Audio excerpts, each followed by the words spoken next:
is my last time. Tapos number 2 is lifting. Number 3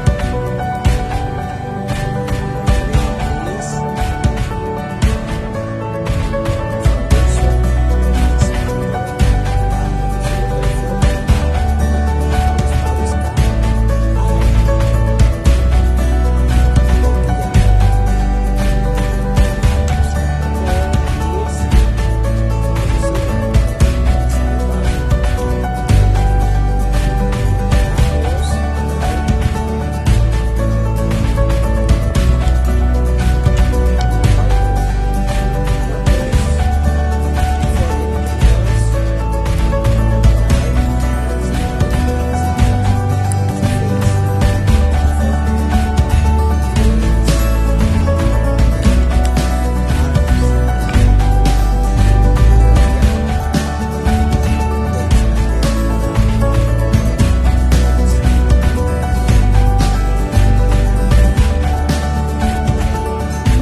circular para hindi magsag yung face mo at magkaka-wrinkles ka pa.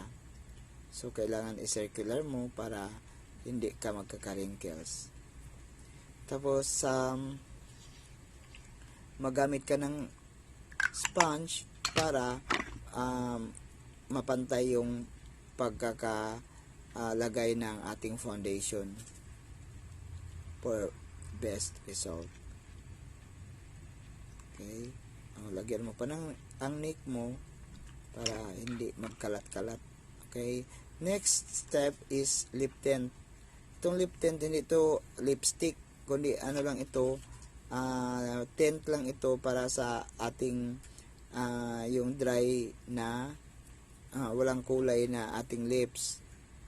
So may kulay na siya konti na hindi na tayo mukhang loose pad.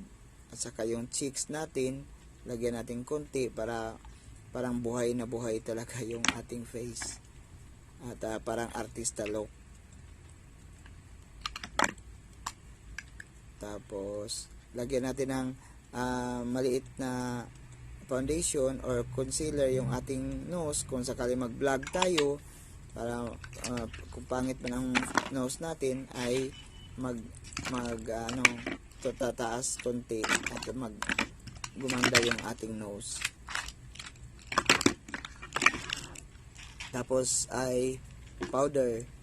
So ang pinaka last talaga nating ilagay is powder para magpantay lahat, mawala yung oil na nilagay natin. Yung foundation may oil yan, so parang walang para ma-dry lahat, lagyan natin ng powder. At yung sa powder naman ay we have to use brush para best result na pantay-pantay lahat. Yun lang guys. Yun lang, 5 minutes makeup lang po yan.